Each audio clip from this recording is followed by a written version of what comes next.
Across our planet, humans are building on a scale that once seemed impossible.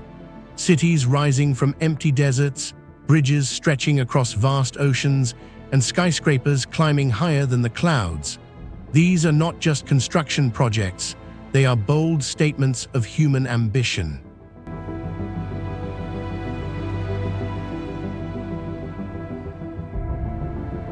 In this video, we're exploring the biggest mega projects on Earth, where billions of dollars, cutting-edge technology, and thousands of workers come together to create structures that redefine what humanity can build.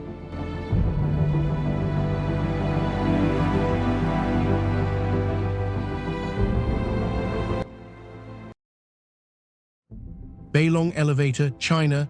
Imagine standing at the foot of a vertical cliff, looking up at a sheer wall of sandstone that disappears into the clouds. Now, imagine riding up that face in a glass box, ascending faster than most elevators in city skyscrapers. This is the Beilong Elevator, the 100 Dragons Sky Lift. Located in the mystical Zhangjiajie National Forest Park, the real-life inspiration for the floating mountains of Avatar, it holds the Guinness World Record as the tallest outdoor elevator on the planet. Rising 1,070 feet up the side of a massive quartz sandstone pillar, it is a terrifying and exhilarating feat of engineering that conquers nature's most formidable terrain.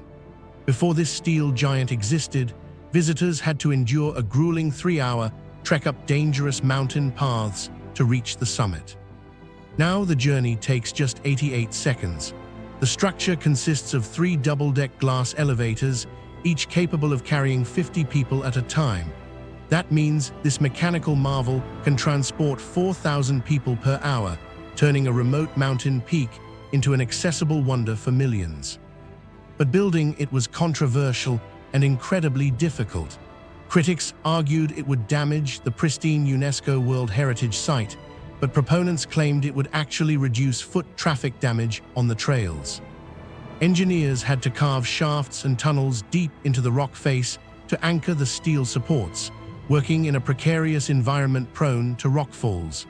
The elevator system is a masterpiece of German engineering, equipped with earthquake detectors. If a tremor is sensed, the cars instantly evacuate to the nearest floor. It is built to withstand heavy winds and the wear and tear of exposure to the elements. As you rise, the view transforms. You start in the darkness of the valley floor and suddenly burst into the light, surrounded by thousands of pillar-like peaks floating in the mist. It is a cinematic reveal that no drone shot can replicate. The Beilong Elevator is more than just a ride. It is a statement of dominance over verticality. It allows grandmothers and toddlers alike to witness views previously reserved for the fittest hikers. It bridges the gap between the earth and the sky, offering a perspective on our planet that is both humbling and empowering. In a land of stone giants, humans built a steel dragon to rise among them.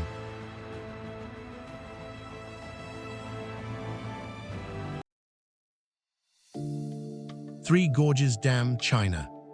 The Three Gorges Dam is the heaviest concrete structure on Earth, a gravity dam that spans the Yangtze River in China.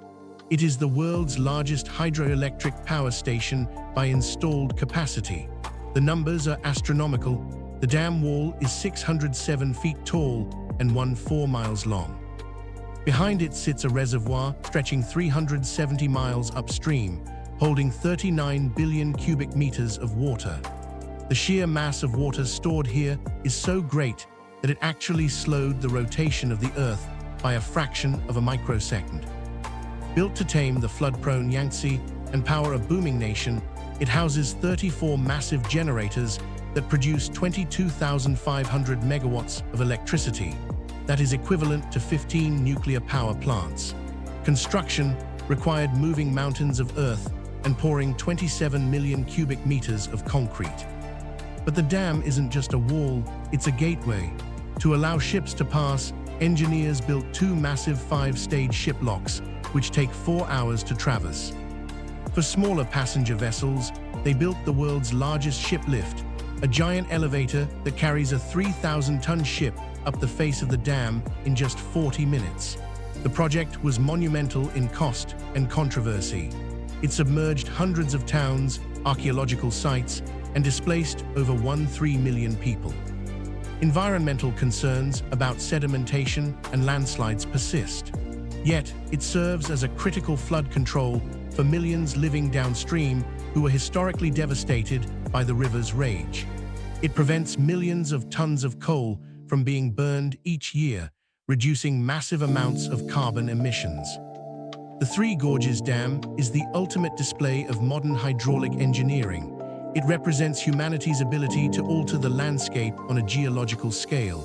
It is a concrete dragon lying across the river, a powerful, complex, and undeniable force of development.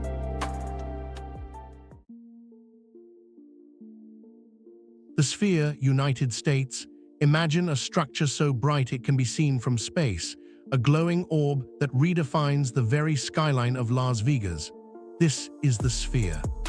It isn't just a building, it is a living, breathing canvas of light that has fundamentally changed how we experience entertainment. Rising 366 feet into the desert sky and stretching 516 feet wide, it holds the title of the largest spherical structure on the entire planet. But the true magic isn't just in its size, it is in its skin. The exterior, known as the exosphere, is wrapped in 580,000 square feet of fully programmable LED lighting. That is nearly 1.2 million LED pucks, each spaced 8 inches apart, working in perfect unison to display anything from a giant blinking eye to a realistic model of Earth or Mars. It is a visual spectacle that stops traffic and demands attention from miles away. Constructing this geometric giant was an engineering nightmare turned triumph. The steel framework alone weighs as much as 4 Statues of Liberty. Engineers had to design a complex geodesic dome structure that could support the immense weight of the screens and the audio equipment without collapsing under its own ambition. Inside, the experience is even more mind-bending. You step into a cavernous bowl that seats 17,500 people, surrounded by the world's highest resolution LED screen. This 16K wraparound display covers 160,000 square feet, curving up, over, and around the audience to create a fully immersive visual environment. There are no bad seats here. Every angle is calculated for perfection. But the sphere isn't just about what you see, it's about what you feel. The sound system, Holoplot, uses beamforming technology to direct audio with laser-like precision. It can target specific seats with different languages or instruments, ensuring crystal-clear audio without the need for headphones. Beneath the seats, haptic technology vibrates in sync with the action on screen, whether it's the rumble of a rocket launch or the stomp of a giant beast, making you physically part of the story. Additionally, 4D atmospheric effects like wind, scent, and temperature changes blur the line between reality and the digital world. The project came with a staggering price tag of $2.3 billion, making it the most expensive entertainment venue in Las Vegas history. It required millions of hours of labor and the collaboration of mathematicians, architects, and artists to bring this sci-fi vision to life. It stands as a testament to human creativity and our relentless drive to push the boundaries of technology. The Sphere is more than a concert hall, it is a glimpse into the future of immersive media. It proves that we don't just build to shelter ourselves, we build to dream, to wonder, and to be completely transporting to other worlds. Icon of the Seas. If the Titanic was a marvel of its time, the Icon of the Seas is a miracle of ours. This is not just a ship, it is a floating metropolis, a holiday destination that moves. As the largest cruise ship ever built, it stretches 1,198 feet long and weighs a colossal 250,800 gross tons. That is 5 times the size of the Titanic. With 20 decks towering above the ocean, it can carry nearly 10,000 people, 7,600 passengers, and 2,350 crew members. It is a city at sea, complete with neighborhoods, parks, and distinct ecosystems designed to overwhelm the senses with fun and luxury. The sheer scale of engineering required to keep this behemoth afloat and stable is staggering.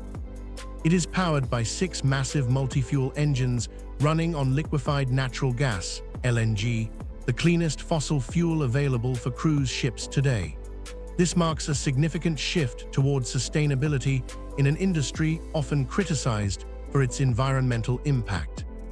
The ship utilizes advanced hull air lubrication, blowing millions of microscopic bubbles under the hull to reduce friction and improve fuel efficiency.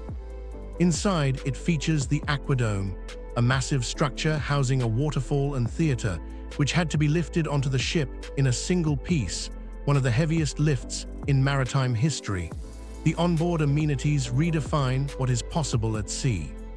It houses Category 6, the largest water park ever on a cruise ship, featuring 6 record-breaking slides. There are 40 restaurants, 7 pools, and a central park with thousands of real plants. The ship is divided into 8 neighborhoods, each with its own vibe, from the thrill-seeking surfside to the serene, chill island. It is designed to be a multi-generational playground where families can spend a week without seeing the same thing twice. Critics call it a monument to excess, fans call it the ultimate vacation. Regardless of your stance, the icon of the seas is a triumph of naval architecture. It proves that we can build self-contained worlds capable of traversing the globe's roughest oceans. It is a testament to our desire for escape, creating a paradise that sails the high seas, pushing the boundaries of leisure, logistics, and scale.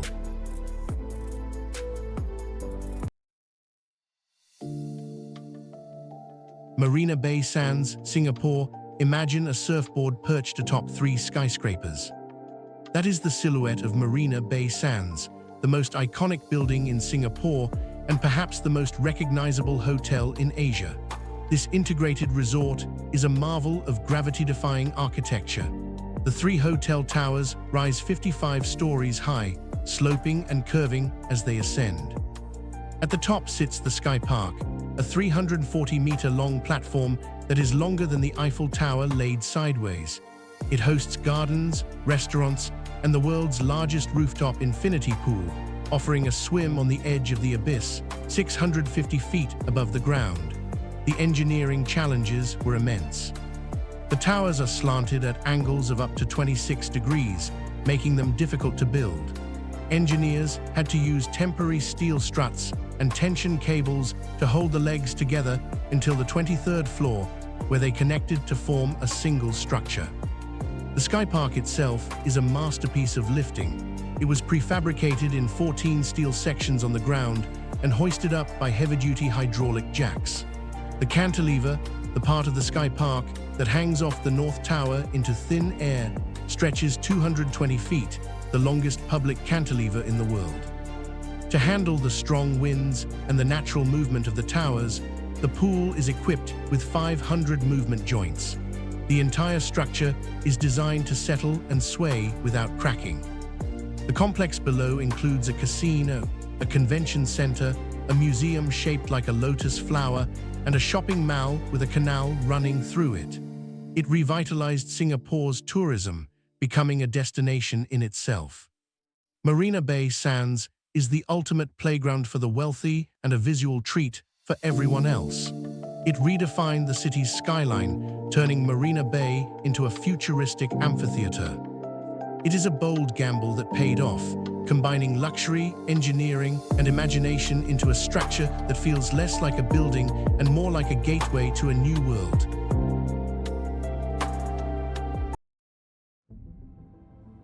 On November 7, 1940, 4 months and 7 days after the first Tacoma Narrows Suspension Bridge opened across the Puget Sound in Washington state, a photographer named Barney Elliott set up his 16-movie camera and filmed one of the most important engineering failures ever recorded.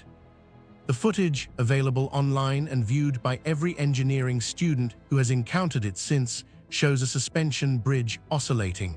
At first, the movement appears almost gentle, a slight undulation in the deck, a gentle, rhythmic rise and fall, and then the motion changes character. The deck begins to twist, not just move up and down, but rotate along its longitudinal axis, the two edges rising and falling in opposite directions, the tarmac surface visible at wild angles as the twisting increases. The bridge is tearing itself apart. And then, in a visual event that still seems impossible even in 2024, the center span collapses and 2,800 feet of suspension bridge falls into the Narrows. No human died in the collapse of the original Tacoma Narrows Bridge. One dog trapped in an abandoned car did not survive, but the collapse killed something else, a set of assumptions about aerodynamics, structural resonance, and suspension bridge design that had persisted, largely unexamined, since the beginning of modern bridge engineering.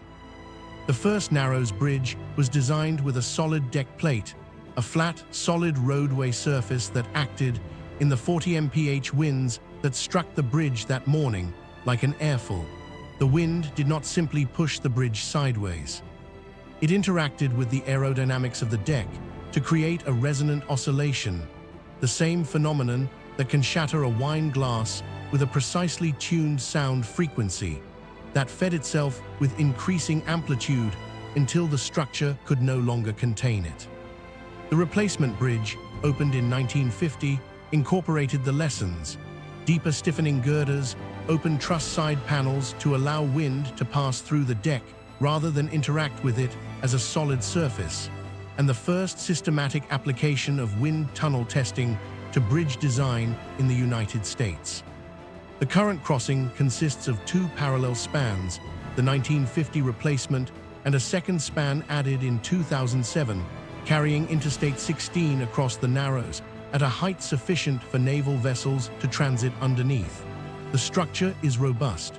The engineering is conservative. The design incorporates, at every point, the specific humility of engineers who know exactly what happens when a bridge is not designed to respect the wind. Crossing the modern Tacoma Narrows Bridge requires knowing its history. Not because the current structure is dangerous, it isn't, beyond the ordinary risks of freeway driving, but because knowing what stood on this exact site, knowing what the Puget Sound wind did to it. Knowing that a filmmaker watched it destroy itself over the course of a few hours. One November morning turns a routine highway crossing into a continuous low-frequency meditation on the relationship between human confidence and natural forces. The water below is the same water. The wind is the same wind. Only the bridge has changed. Falkirk Wheel, UK. In central Scotland, boats don't just sail, they fly. The Falkirk Wheel is the world's only rotating boat lift, a magnificent piece of kinetic sculpture that solved a centuries-old problem with a futuristic twist. It reconnects the Forth and Clyde Canal with the Union Canal, two waterways separated by a vertical gap of 79 feet, or 115 feet, including the aqueduct. Historically, this required a flight of 11 locks and took nearly a day to traverse. Today, the Falkirk Wheel scoops boats out of the water and lifts them to the upper canal in just 4 minutes. The design is inspired by a Celtic double-headed axe. Two massive gondolas, each capable of carrying 600 tons of water and boats, are mounted on a central axle. The engineering genius lies in the application of Archimedes' principle. Because floating boats displace their own weight in water, the two gondolas always weigh exactly the same, regardless of whether they carry boats or just water. This perfect balance means the massive wheel can be turned by a motor utilizing only 15 kWh of energy, roughly the same amount needed to boil 8 electric kettles. It is a triumph of efficiency and physics. Construction involved 1,200 tons of steel, assembled with the precision of a Swiss watch. The wheel turns smoothly and silently, offering passengers spectacular views of the Scottish countryside as they rotate through the air. It has revitalized the canal network, turning a derelict industrial relic into a thriving tourist destination. Visitors can ride the wheel Explore the visitor center and watch this mechanical giant perform its delicate ballet. The Falkirk wheel is more than a lock. It is an icon of 21st century Scotland. It bridges the gap between the industrial heritage of the past and the sustainable engineering of the future. It turns the mundane act of moving a boat uphill into a spectacle, proving that practical solutions can also be marvelously entertaining.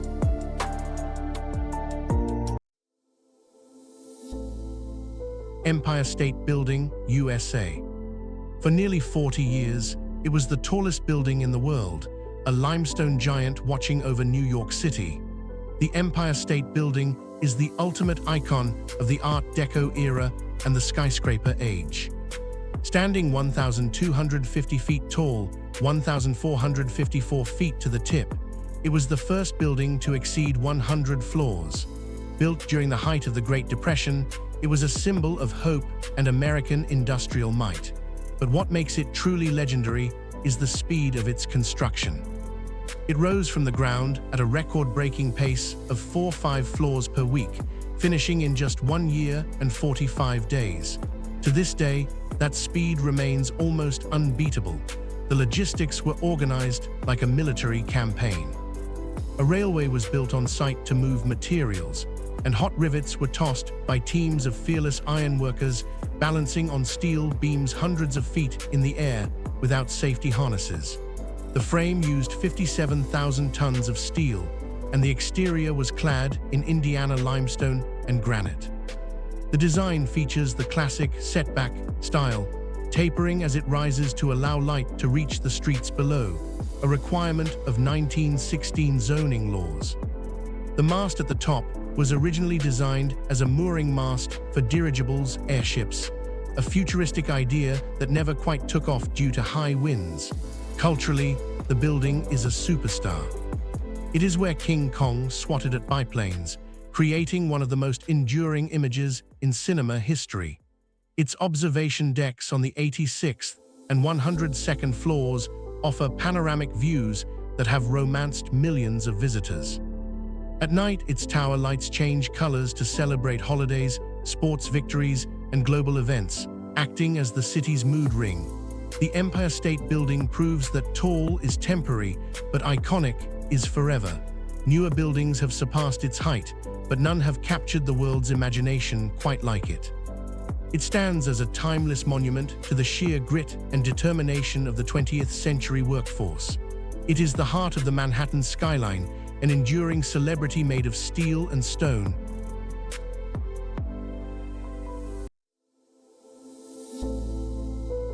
Hoover Dam, USA. In the harsh, sun-baked Black Canyon of the Colorado River stands a monument to American grit, the Hoover Dam. Completed in 1936, during the depths of the Great Depression, it was the most ambitious public works project of its time. It is a massive concrete arch-gravity dam, standing 725 feet tall and 1,244 feet long. It holds back the wild Colorado River, taming floods and creating Lake Mead, the largest reservoir in the United States by volume. This water sustains the desert cities of Las Vegas, Los Angeles, and Phoenix, effectively making the modern Southwest possible. Building it was a brutal war against nature. Workers, known as high scalers, swung from ropes to blast loose rock from the canyon walls, risking their lives daily. The heat was so intense that dehydration was a constant killer. To pour the 325 million cubic yards of concrete, enough to pave a 2-lane highway from San Francisco to New York, engineers faced a physics problem. If poured in one block, the heat from the chemical setting process would have taken 125 years to cool and would have cracked the dam. The solution? They built it in a series of interlocking blocks and ran cold water through pipes embedded in the concrete to cure it. Those pipes remain inside the dam today. The dam is also a powerhouse, with 17 massive turbines generating over 2,000 megawatts of hydroelectricity. The architecture is striking, featuring Art Deco details on the intake towers and brass elevator doors, giving this industrial beast a sense of elegance. In 2010, the Mike O'Callaghan Pat Tillman Memorial Bridge opened nearby, soaring 900 feet above the river, offering a stunning new vantage point of the dam face. Hoover Dam is more than concrete and steel. It is a symbol of what a unified nation can achieve in the face of adversity. It transformed a barren desert into a thriving region of agriculture and industry. It remains a pilgrimage site for engineers and tourists alike, a silent sentinel standing guard over the lifeblood of the West.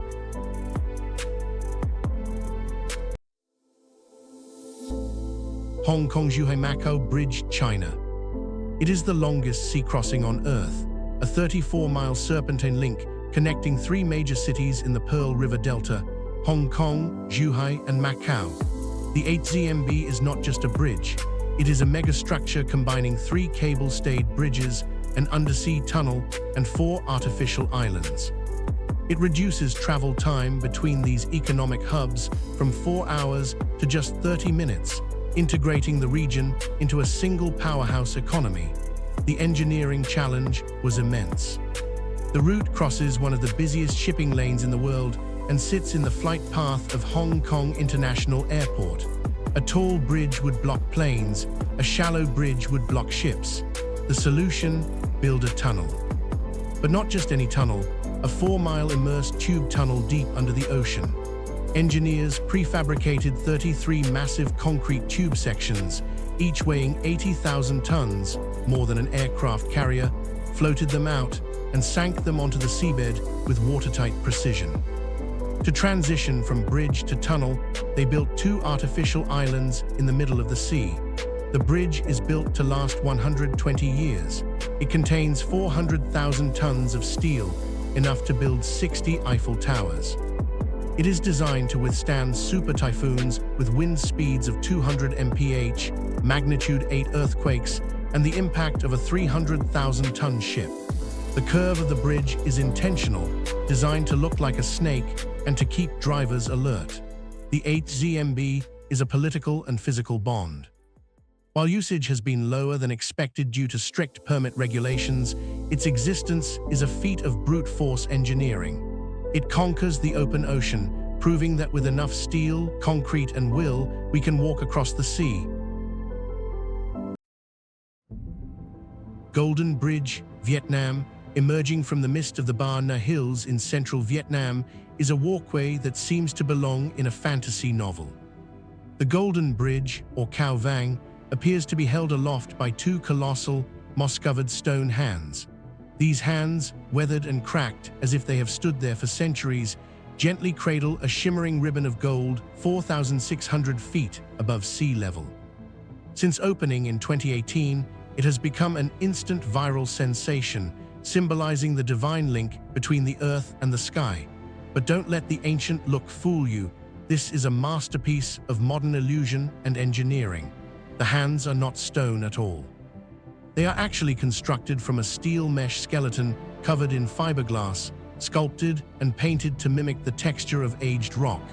This clever design reduced the weight significantly while maintaining the dramatic aesthetic impact. The bridge itself is a 490-foot pedestrian walkway, curving elegantly along the cliffside. Its glittering gold railings contrast sharply with the lush green forest and the gray fog that often rolls in, creating a dreamlike atmosphere. Visitors walking across it feel like they are strolling through the clouds, supported by the hands of a mountain god. Building here was no easy task. The steep, rugged terrain made transporting materials a logistical headache. Every beam and panel had to be carefully maneuvered into place without damaging the pristine forest below. The bridge was designed to withstand the harsh tropical storms and high winds common at this altitude.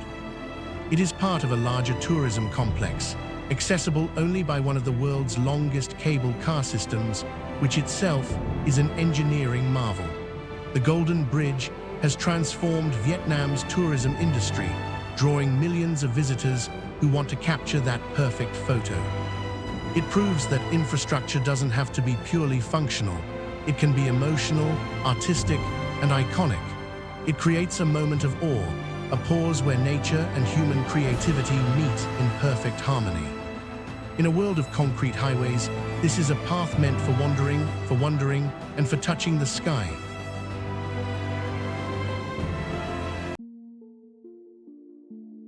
Great Pyramid of Giza, Egypt.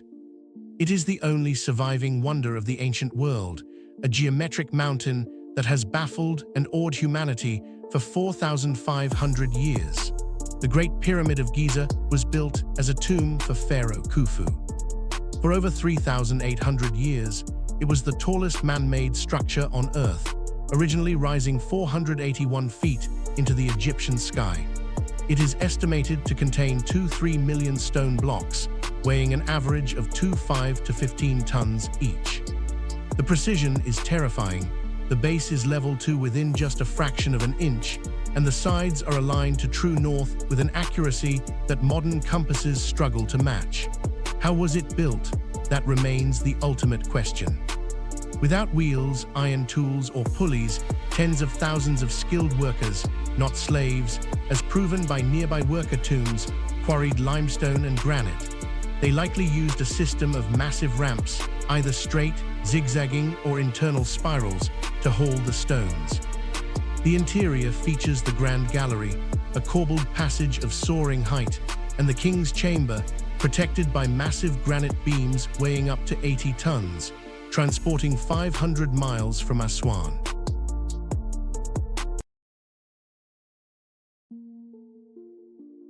Nine Palm Jumeirah, UAE. From space, it looks like a stylized palm tree floating in the turquoise waters of the Persian Gulf.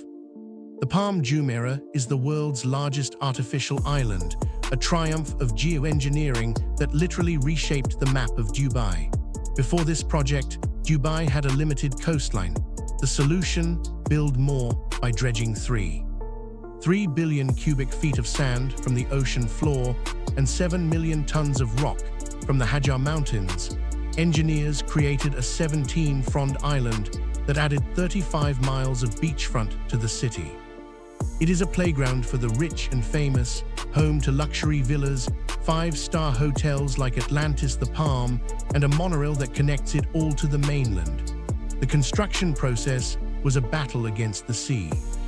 Engineers used no concrete or steel for the island's foundation, only sand and rock, relying on the natural compaction of the sand. To ensure the island wouldn't wash away, they built a massive crescent-shaped breakwater stretching 7 miles long. This barrier protects the inner palm from the powerful waves and currents of the Gulf. GPS technology was used to spray the sand with pinpoint accuracy, shaping the complex palm fronds to perfection. They even included gaps in the crescent to allow fresh seawater to circulate, preventing the inner lagoons from becoming stagnant. Living on the palm is living in a miracle of reclamation. The fronds are lined with private mansions, each with its own beach access. The trunk is a bustling hub of apartments and retail. However, the project has faced challenges, from environmental concerns about marine life to the settling of the sand over time. Yet, it stands firm, a visible symbol of Dubai's philosophy. Impossible is just an opinion. The Palm Jumeirah is more than real estate. It is a statement of intent. It showed the world that humanity could reclaim land from the ocean on a massive scale. It turned the sea into a canvas and sand into gold. It remains one of the most recognizable landmarks on Earth, a permanent footprint of human ambition stamped onto the blue expanse of the ocean.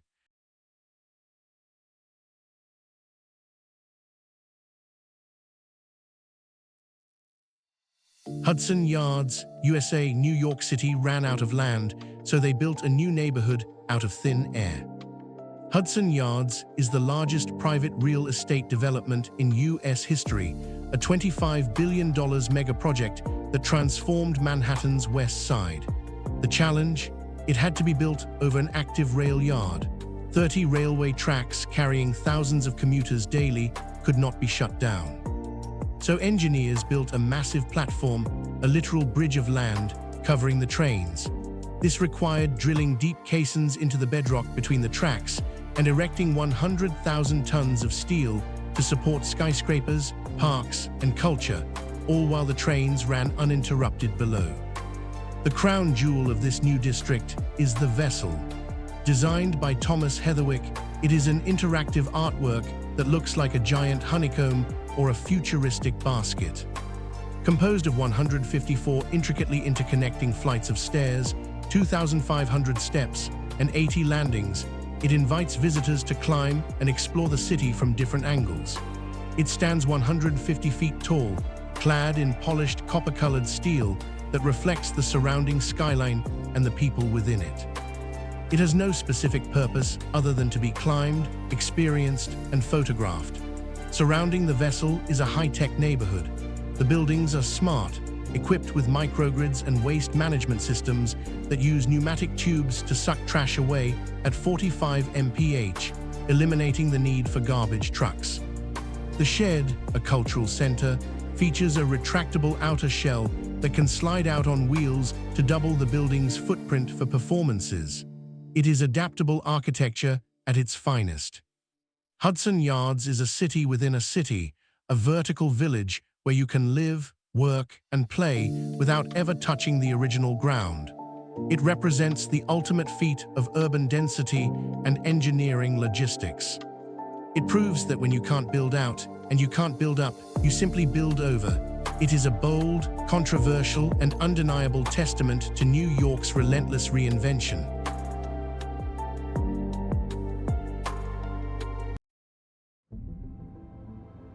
Veluwemeer Aqueduct, Netherlands. In most places, bridges go over water. In the Netherlands, water goes over the road. The Veluwemeer Aqueduct is a stunning example of Dutch water management and reverse engineering. Located near the town of Harderwijk, this structure allows the N302 road to pass underneath a shallow part of the Veluwemeer Lake. From the air, it creates a mind-bending optical illusion. Cars seem to disappear into the water and re-emerge on the other side, while boats glide peacefully over their heads. Opened in 2002, the aqueduct is a short, 82-foot-long concrete trough that holds the water of the lake. The road dives down into a tunnel section beneath this water bridge. Why not build a drawbridge?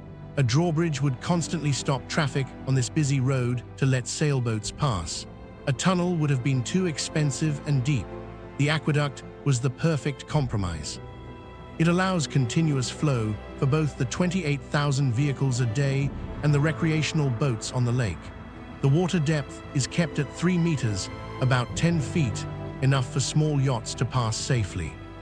The structure uses steel sheet piling to hold back the lake and watertight concrete to ensure the road stays dry. Sidewalks on either side allow pedestrians to watch the traffic flow beneath the boats, a surreal experience. The design is sleek and unobtrusive, blending into the flat Dutch landscape. It also helps maintain the water quality by allowing the lake to flow freely, preventing stagnation. The Veluwemeer Aqueduct is a clever, cost-effective solution to a complex traffic problem. It embodies the Dutch philosophy of living with water rather than fighting it. It turns a mundane infrastructure crossing into a moment of wonder, proving that sometimes the best way to cross a river is to go right through it.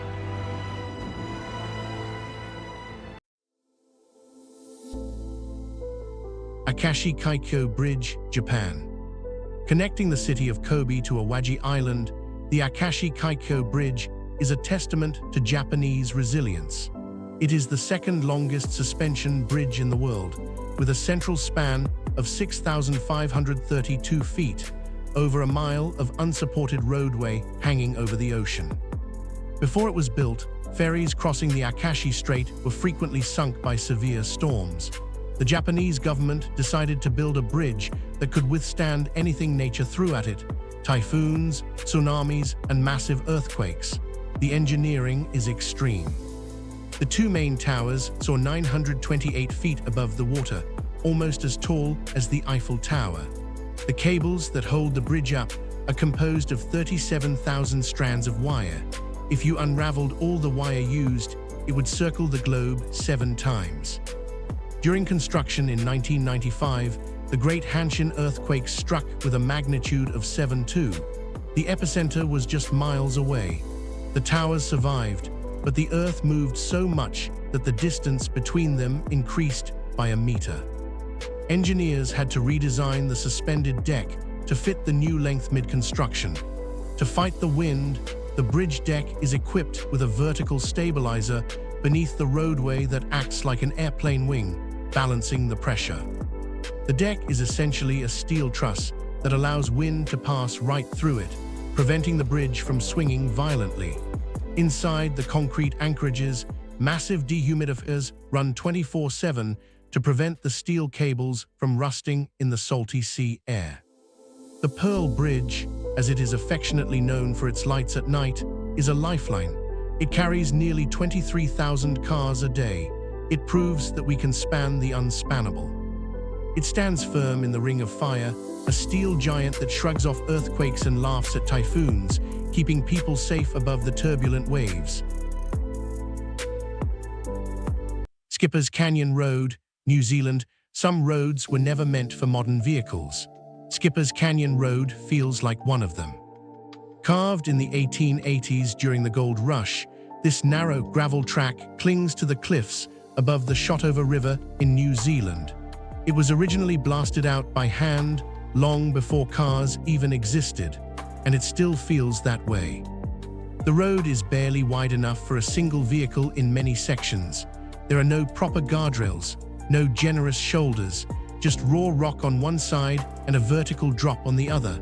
Hundreds of meters down, the Shotover River cuts through the canyon like a blade.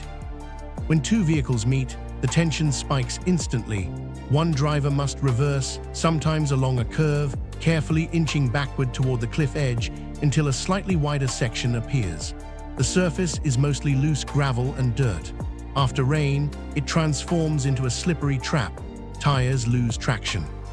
Steering feels uncertain. Small slides become big consequences. Tour buses still attempt this route. Imagine meeting one on a blind corner, its massive body filling the entire track. Insurance companies in New Zealand often include clauses voiding coverage if you drive here. That tells you everything. There are sections where the rock wall leans inward, scraping mirrors if you misjudge distance. Other parts feel exposed, as if the road is balancing on nothing. No barriers to save you, no runoff space to recover, just canyon, air, and gravity. Driving Skipper's Canyon isn't about speed. It's about precision under pressure, and every successful crossing feels less like a commute and more like escaping a trap carved into stone. Numbers in the context of glass bridges are no longer sufficient to communicate what is actually being proposed. Consider the Bach Long Glass Bridge in Mletawonidi Chau District, Son La Province, Vietnam, stretches 2,100 feet, longer than 6 American football fields placed end to end, longer than the Eiffel Tower laid on its side, longer than any glass-floored pedestrian bridge previously constructed anywhere in the world. The Guinness World Records confirmed this in 2022. The length record is not the point. The length record is merely what you read about before you go. The point is what happens when you are on the bridge at the 150-foot mark, the exact center, and you look down through a transparent walking surface at a limestone valley 500 feet below, and you understand with your body rather than your mind that the number 100 feet is not an abstraction.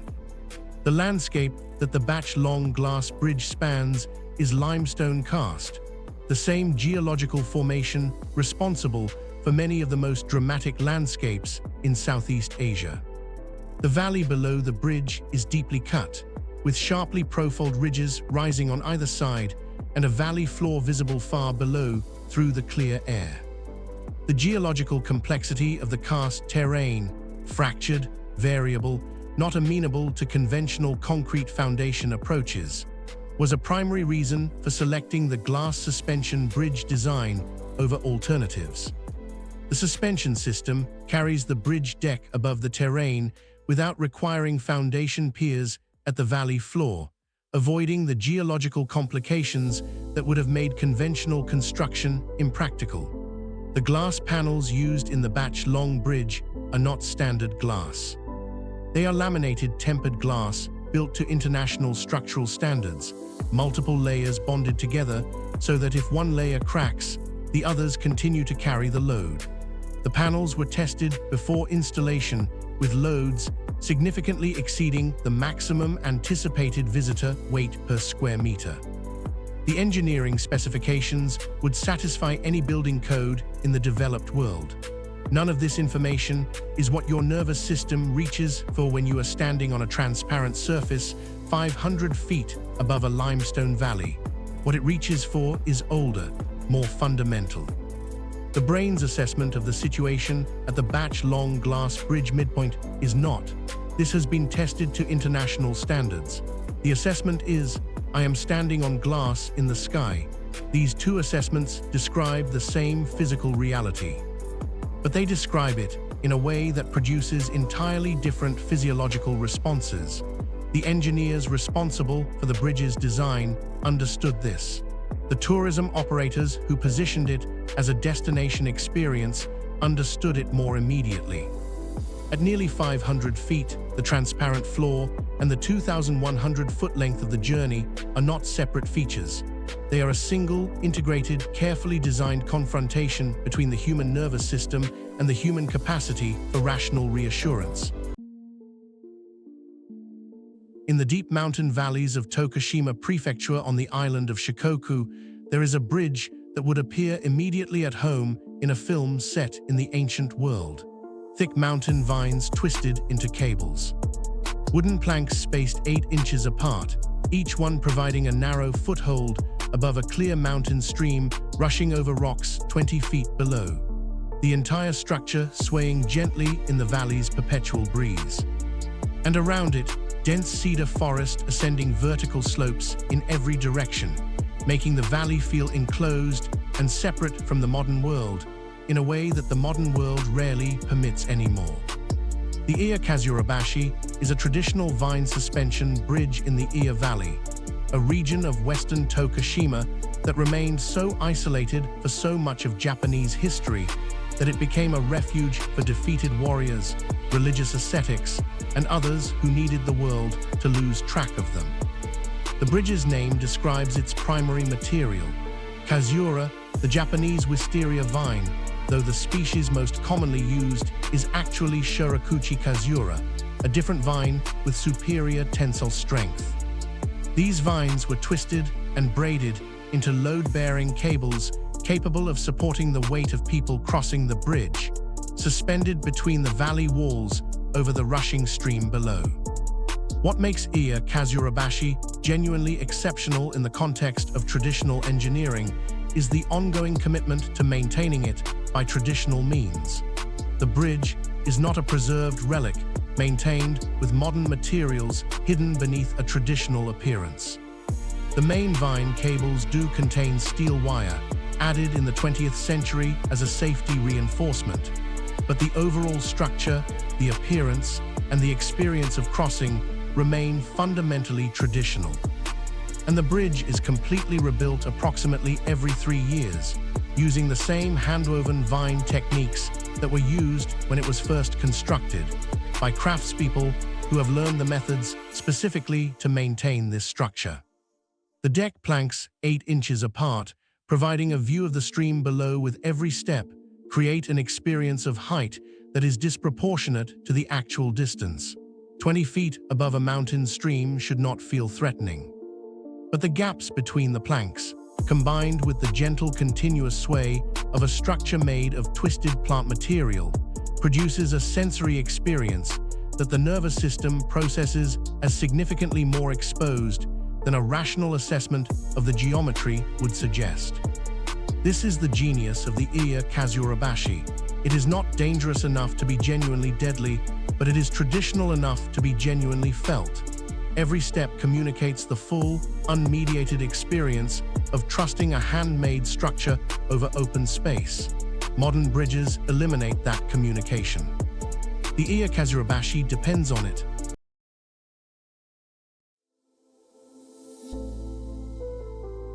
Corinth Canal, Greece. Sailing through the Corinth Canal is a claustrophobic thrill. It is a deep, narrow slash through the solid rock of the Greek mainland, turning the Peloponnese Peninsula into an island. The canal is 4 miles long but only 70 feet wide at its base. The limestone walls rise almost vertically up to 260 feet on either side. Large ships have mere inches of clearance, often needing tugboats to guide them straight. It is a terrifyingly tight squeeze that connects the Gulf of Corinth with the Aegean Sea. The dream of cutting through this isthmus dates back thousands of years. The tyrant Periander proposed it in the 7th century BC, and Roman Emperor Nero actually started digging with silver shovels and Jewish slave labor in 67 AD. But the technology wasn't ready. The modern canal was finally completed in 1893 by French and Greek engineers using dynamite and dredgers. It was a financial disaster at the time, but an engineering triumph. The walls are steep and prone to landslides, requiring constant maintenance and reinforcement. Today, the canal is too narrow for modern ocean freighters, losing its economic importance as a major trade route. However, it has found a second life as a tourist destination. Cruise ships, private yachts, and thrill-seekers navigate the blue ribbon of water. For the truly brave, a bridge spanning the top offers bungee jumping into the abyss. The Corinth Canal is a monument to an ancient idea realized by modern grit. It is a spectacular visual oddity, a man-made canyon where the sky is a thin strip of blue above and the water is a deep azure below. It represents humanity's desire to reshape geography, to cut through the earth itself to shorten a journey. Pont du Gard, France.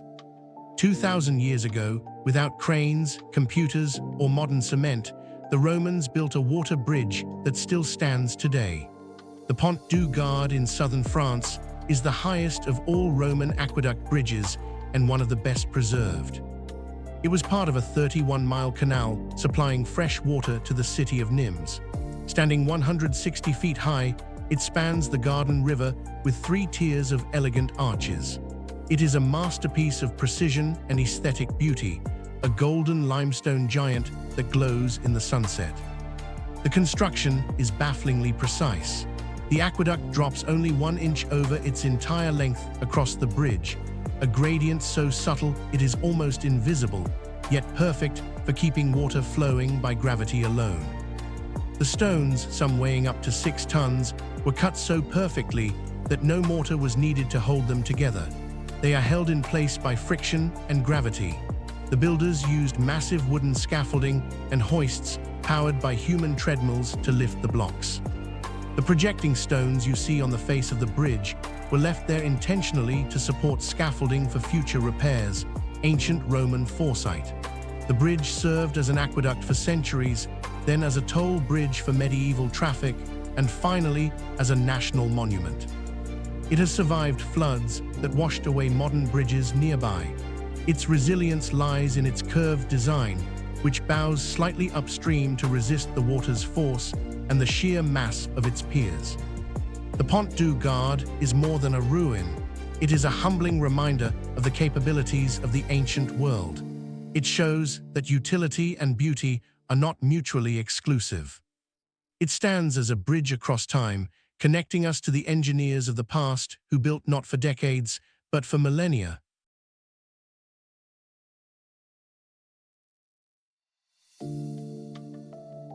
Imagine driving to the edge of the known world, not metaphorically. Literally driving until the roads deteriorate into dirt tracks, until the dirt tracks narrow into frozen paths carved through dense Siberian forest, until the forests grow so thick and so dark and so completely devoid of any human presence that you begin to question the decision that brought you here. And then, emerging from that darkness, appearing across the Vitim River, you see it, a bridge that looks like it was built in a different century, maintained by no one, and forgotten by everyone except the few desperate enough to need it. The Vitim River Bridge in eastern Siberia is widely regarded as one of the most dangerous road crossings in the world. Not because of its height, though it spans a river whose current would be fatal to anyone who fell in. Not because of its length, though at approximately 570 feet it is not short, but because of what its surface actually consists of: bare wooden planks, laid loosely across an old steel railway frame, with no guardrails, no barriers, and no margin whatsoever for the slightest steering error. Let that sink in. No guardrails, on both sides of a single-lane bridge, spanning a fast-moving river in a region where temperatures routinely drop to -40 degrees Celsius. You either drive straight, or you don't drive at all. The bridge measures only about 6 feet wide. Most modern vehicles are 5 to 6 feet wide. The arithmetic here is not comforting. When a driver crosses Vitim, the gap between their tires and the edge of the bridge structure is measured in inches on each side. One overcorrection. One patch of ice that sends the steering slightly left or right. One momentary lapse of concentration, and the vehicle leaves the bridge entirely, dropping into the river below. What makes the Vitim crossing even more psychologically punishing is the isolation. This is not a bridge in a populated area where emergency services could respond quickly. The nearest town is hours away. There are no emergency phones. There is no signal. If something goes wrong in the middle of this bridge, you are entirely on your own, in one of the coldest, most remote landscapes on the planet, with nowhere to go and no one coming. The wooden planks themselves are a constant source of terror. Because they are not fixed permanently to the steel frame beneath them, they shift when weight is applied. As a vehicle moves across, the planks ahead rattle and bounce. Some have gaps between them wide enough to swallow a tire. The entire surface is perpetually coated in moisture, ice, or both, because the Siberian climate makes no distinction between autumn and deep winter. It simply decides to be lethal and stays that way for most of the year. And yet this bridge remains active. Vehicles cross it. Locals in battered trucks and 4x4s navigate it with the practiced calm of people who have simply accepted that this is what their access to the outside world looks like. No drama, no hesitation. Just a slow, calculated crawl across 570 feet of wood and steel above freezing water in total isolation. To outsiders, this bridge is a nightmare. To those who depend on it, it is simply Tuesday.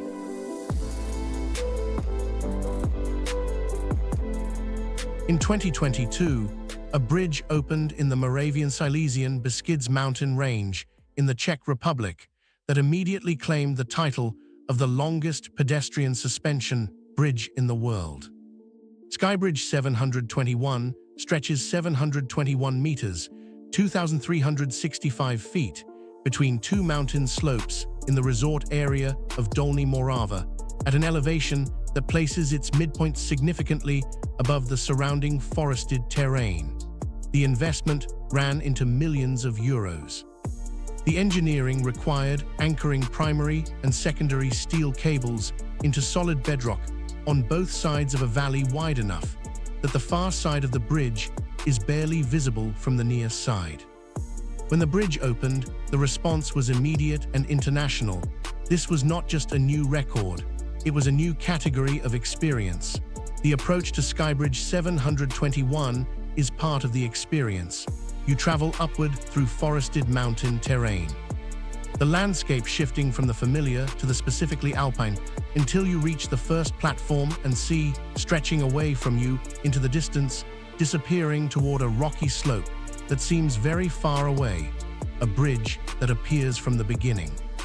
To be significantly longer than any pedestrian bridge has a right to be, this is not a psychological trick. It is an accurate perception. At 2,365 feet, the crossing genuinely takes time. You walk it, you don't stroll it. You commit to it, and partway through, the commitment becomes irreversible. The deck of Skybridge 721 is metal grid, the familiar open mesh walking surface that allows direct views downward throughout the crossing. Below the bridge, the valley drops sharply, with forested slopes falling away into terrain that feels, at midspan, deeply distant. The combination of extreme length and open floor design means that the crossing offers not one moment of psychological confrontation with exposure, but many moments strung together across 2,365 feet, with the exposure intensifying as you approach the center, and the distance to either solid anchor becomes equal and maximum. You are, at that point, as far from security as it is possible to be on this structure. And the view from that position, forested slopes falling into the valley in both directions, the cables curving away toward their anchors above you, the grid deck stretching ahead and behind, is as complete an experience of suspended space as any pedestrian structure in the world currently provides. The overnight lighting system of Skybridge 721 transforms the structure after dark into a lit ribbon floating between the mountain slopes, visible from considerable distance. This was not an incidental design feature. It was a deliberate choice to make the bridge a landscape element at night as well as by day. The result is one of the most photographed structures in the Czech Republic and a destination that has fundamentally changed the tourism profile of the Dolní Morava region. Fear, it turns out, can be an extraordinarily effective economic development tool. Infinity Bridge, Stockton-on-Tees, UK. There is an exact viewing angle available from the southern bank of the River Tees in Stockton-on-Tees on a still, grey English morning, at which the Infinity Bridge and its reflection in the water below merge into a precise figure 8. The symbol for infinity, not a designed symbol printed somewhere, an emergent symbol created by the relationship between the engineered form above the water and the mirror surface below it. The bridge does not display its meaning, it creates its meaning. This is a different and more interesting thing. The Infinity Bridge, opened in 2009, consists of two steel arches of differing heights spanning the River Tees between the banks of Stockton and Thornaby. The two arches are offset from each other in plan, not placed symmetrically, but shifted so that their peaks do not coincide. A main cable runs from arch to arch, from which the bridge deck is suspended, creating a hybrid structural system that distributes load through both arch compression and cable tension simultaneously. The asymmetry is structural as well as visual. The taller arch carries more of the load.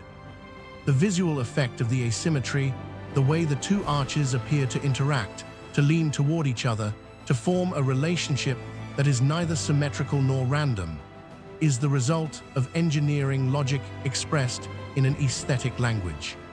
The bridge was built as part of a broader regeneration of the Stockton-Thornaby riverside, a stretch of the Tees that had been industrial and largely inaccessible to pedestrians for much of its post-war history. The Infinity Bridge was the centerpiece of a public realm investment intended to transform the riverbanks into spaces for walking, gathering, and civic life. It succeeded. The bridge became immediately popular, not only as a crossing, but as a destination. People walked to the Infinity Bridge specifically to see it, to photograph it, to stand on it and look at the river and the two arches converging above them. At night, integrated LED lighting traces the full outline of both arches, reflects in the river below, and creates a light installation that changes color seasonally. The reflection doubles the visual impact. Two arches become four, the water becomes a second sky, and the infinity symbol that appears by daylight becomes, by night, a glowing loop of light above and below the water simultaneously. The bridge was not designed to be a light installation. It was designed to be a bridge, but in the hands of its designers, Expedition Engineering and Spence Associates, every design decision was made with the understanding that a bridge is not just a way to cross water. It is a way to occupy space beside water and to make that occupation worth the journey. The Trift Glacier in the canton of Bern, Switzerland, has been retreating for approximately 150 years, but the pace of that retreat has accelerated dramatically within living memory.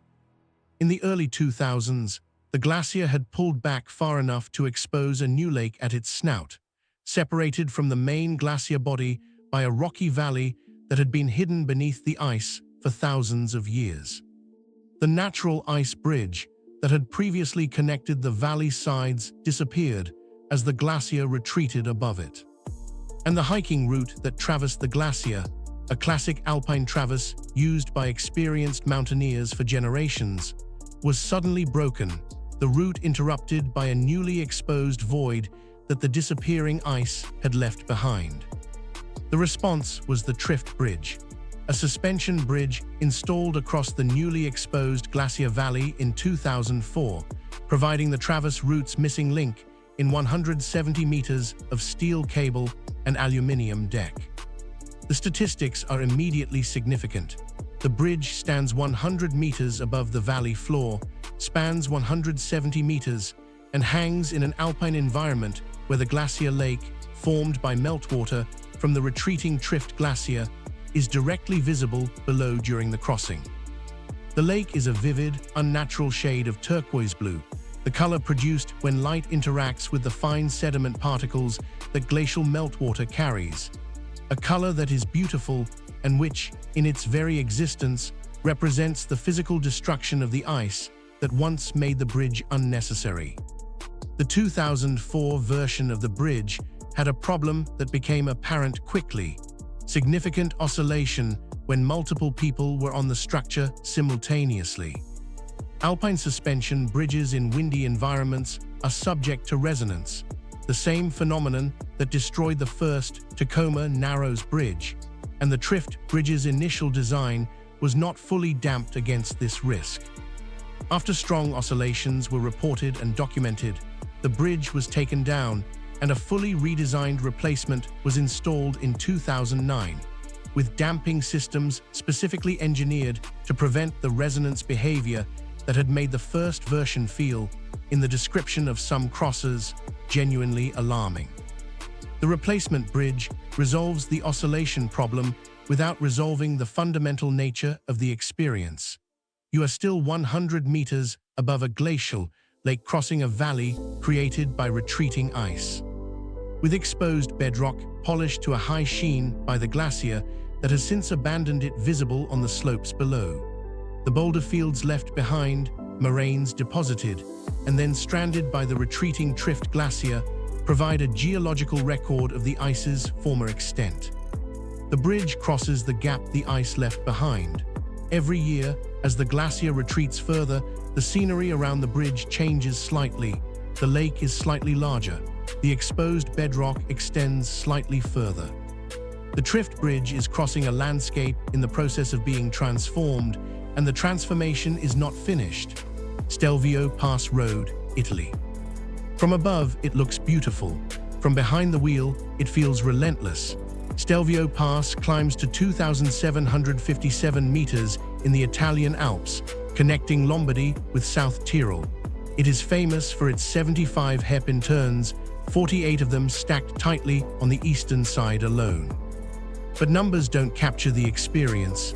Each hairpin demands full steering lock, then immediately another, then another. The rhythm never stops. Your arms move constantly. Your focus cannot break. The turns are tight, brutally tight. Some are so narrow that long vehicles must stop mid-corner, reverse slightly, and correct their angle just to complete the bend. Now imagine doing that with a sheer drop waiting inches beyond your rear wheels. There are guardrails in many sections, but they are modest. Low concrete barriers standing between your tires and a vertical fall of hundreds of meters. The incline is steep enough to stress engines on the way up and overheat brakes on the way down. Engine braking is essential. Ride the brakes too hard and they fade. Lose braking efficiency here, and there are no long straightaways to recover control. Cyclists push themselves to the limit climbing this pass. Sports cars test their torque. Motorcyclists lean into curves with calculated precision. But no matter the vehicle, one truth remains: you are always turning. There is no mental rest, no extended straight stretch to relax your grip. Fog can roll in quickly at altitude, weather changes within minutes. Sunlight at the base can turn into cold mist at the summit, and yet drivers return again and again, because Stelvio isn't just a road. It's a challenge, a mechanical and psychological trial that demands discipline. You don't conquer Stelvio, you survive it one curve at a time. Leh-Manali Highway, India. This is not a casual road trip, it is an expedition. Stretching roughly 470 kilometers between Manali and Leh, this highway crosses some of the highest motorable passes in the world. Many sections exceed 4,000 meters above sea level. At these altitudes, both machines and humans begin to struggle. Engines lose power due to thin oxygen. Drivers experience headaches, dizziness, even altitude sickness. Simple tasks feel heavier. The road surface varies constantly, smooth asphalt in one stretch, broken gravel in the next. Snowmelt transforms certain areas into flowing streams. Vehicles literally drive through water, rushing across the road. Then come the high passes, Baralacha La, Tanglang La, and others rising above 4,800 meters. Temperatures can drop below freezing even in summer. Hairpin bends stack along barren mountainsides. No trees, no villages, just raw, exposed terrain stretching endlessly. On one side, towering rock faces. On the other, valleys so deep they blur into shadow.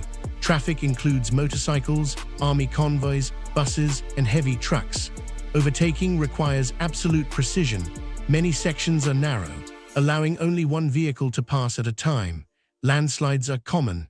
Rockfalls can block the route without warning. During storms, visibility collapses into a whiteout. There are stretches hundreds of kilometers long without proper fuel stations or mechanical assistance. If your vehicle fails here, help is not minutes away, it can be hours or longer. The silence at high altitude is overwhelming. Wind is often the only sound. Driving Leh-Manali highway feels like crossing a different planet. Barren, beautiful, unforgiving, it doesn't threaten loudly. It simply reminds you that at this altitude, survival depends on preparation, patience, and respect. James W. Dalton Highway, Alaska, USA. Imagine 660 kilometers of isolation. No cities, no comfort, no easy rescue. The James W. Dalton Highway cuts through the Alaskan wilderness, connecting Fairbanks to the oil fields of Prudhoe Bay. It is long, remote, and psychologically demanding. For much of its length, the road is gravel. Loose stones strike undercarriages. Wind sweeps across open tundra with nothing to block it. There are stretches where you can drive for hours without seeing another vehicle. In summer, dust clouds reduce visibility to almost zero when trucks pass at high speed. In winter, the road transforms into a frozen mirror. Black ice hides beneath thin snow layers. A gentle tap on the brakes can send even heavy trucks sliding sideways. Temperatures can plunge below degrees C. At those levels, engines struggle to start. Metal becomes brittle, tires harden. Wildlife appears without warning, moose, caribou, even bears crossing the road. There are very few service stations. Mechanical breakdowns here are serious emergencies. Cell phone signals are unreliable. If you stall during extreme cold, survival becomes a race against time. Long-haul truck drivers rely heavily on engine braking to maintain control on icy descents. Overconfidence is punished quickly. What makes Dalton terrifying isn't tight hairpins or vertical cliffs. It's emptiness, endless tundra stretching in every direction. No guardrails needed because the danger is not falling. The danger is being alone when something goes wrong. Driving the Dalton Highway feels like entering a cold, indifferent world. And up here, nature does not negotiate.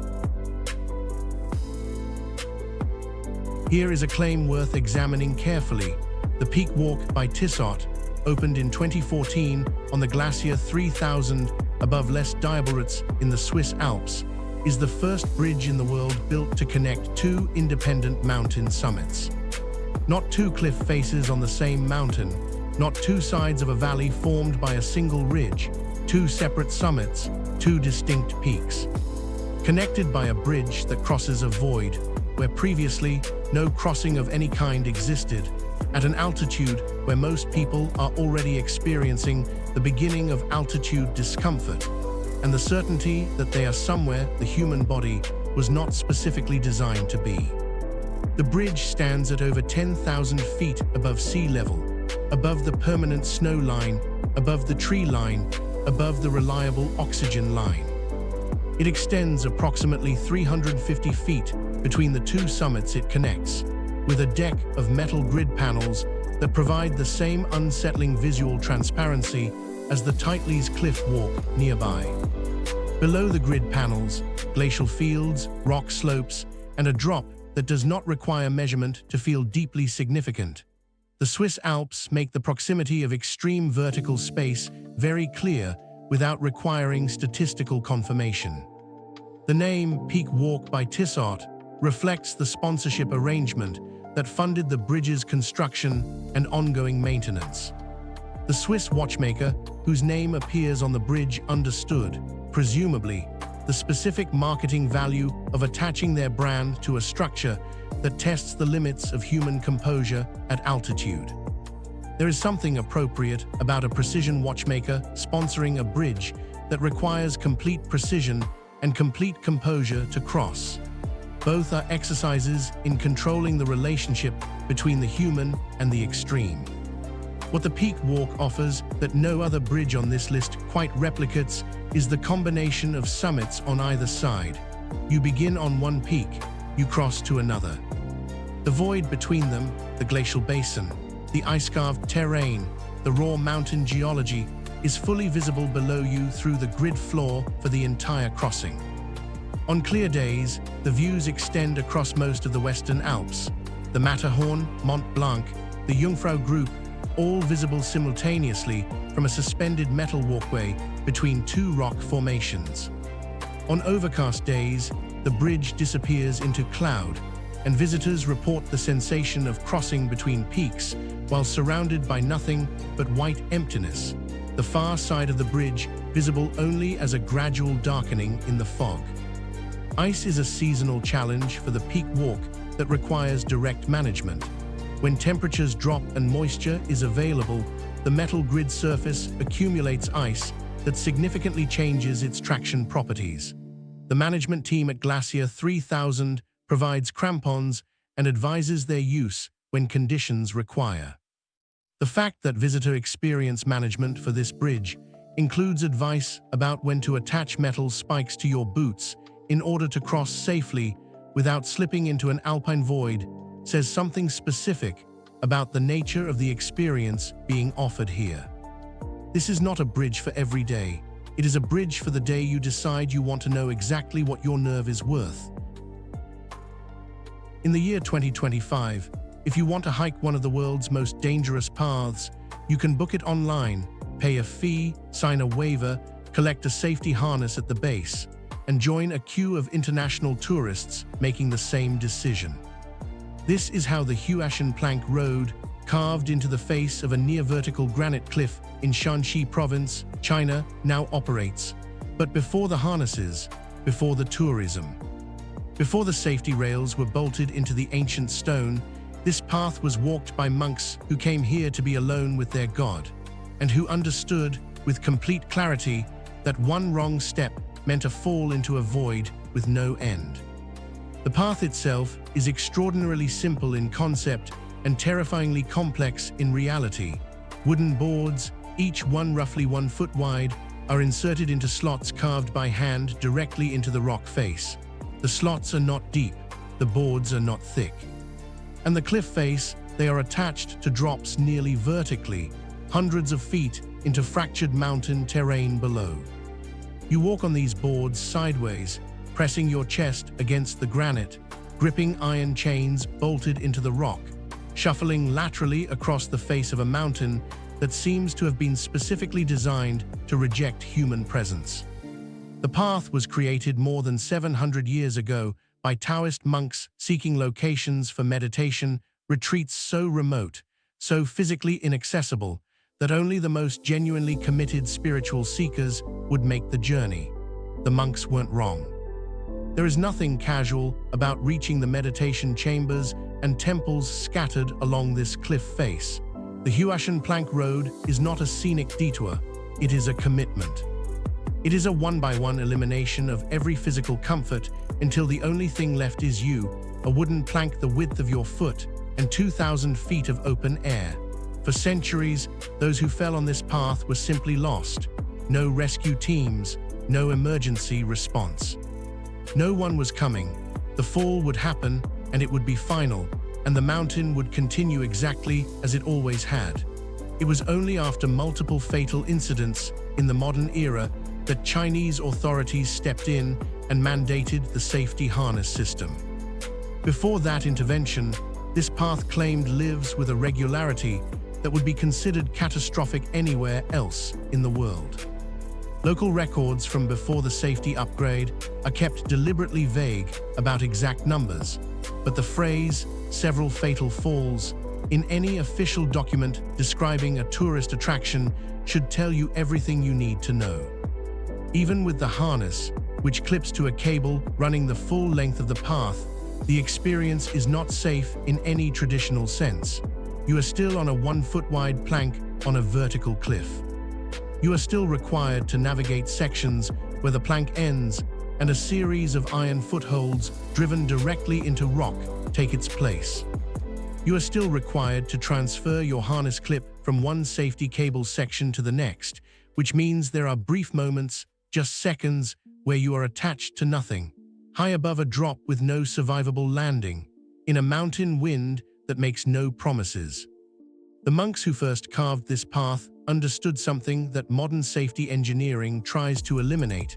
That proximity to genuine danger sharpens the mind with a clarity nothing else can replicate. Whether that clarity is spiritual or neurological is a matter of philosophy. That it is real is not. The path to Karakoram begins benignly enough, a coastal trail winding through the rugged headlands of County Antrim, wild grass pressed flat by Atlantic wind, basalt cliffs dropping into churning grey-green water. Seabirds wheeling above a coastline so dramatically beautiful it looks like it was designed by committee, every element precisely placed for maximum visual impact. And then, after about a mile of walking, you round a corner, and there it is. Suspended between the mainland and a small island of dark volcanic rock, 100 feet above the sea, a rope bridge, 20 feet long, perhaps, simple wooden planks, steel cables replacing the original ropes used by the fishermen who first strung this crossing across the gap. And a drop, visible, immediate, undeniable, straight down to water that is cold enough and rough enough that falling in is not a survivable event in any realistic scenario. The Karakoram rope bridge has been in place, in one form or another, for approximately 350 years. It was built not for tourists, not for engineers, not for anyone seeking a thrill. It was built for salmon fishermen who needed access to the island on the other side of the gap, where they would set their nets in the swift current below and harvest the Atlantic salmon that once moved through these waters in extraordinary numbers. The crossing was a tool, a means to an end. The fact that it happened to be terrifying was simply an inconvenient characteristic of the geography. What distinguishes the Karakoram experience from most other bridges in this list is its psychological impact relative to its physical dimensions. This is not a 1,000-foot span. It is not suspended thousands of feet above a mountain valley. By the raw numbers, it should not be impressive, and yet virtually every visitor who crosses it reports a visceral, physical fear response that bears no relationship to the actual structural risk. The bridge is well maintained. The cables are modern and secured. The planks are replaced regularly. By any objective engineering assessment, it is safe. But standing on the bridge, 100 feet above the sea, with the wind coming off the Atlantic with nothing to slow it down, with the structure responding to every gust and every footfall with visible, felt movement, the human nervous system does not process objective engineering assessments. It processes the open space beneath your feet. It processes the sound of the water below. It processes the sensation of the cables vibrating under your grip and the planks shifting under your weight. And it sends a very clear, very unambiguous signal that says, this is not normal. Turn around. The smart traveler ignores that signal and crosses anyway, because on the far side of the bridge, the island offers a perspective of the Antrim coastline that is simply not available from the mainland. The view back toward the cliffs, standing on a small volcanic rock in the middle of the Atlantic 100 feet above churning grey water. With the rope bridge swaying between you and the path home is one that visitors consistently describe as the most memorable physical experience of their travels in the British Isles. Fear, in this case, turns out to have excellent taste.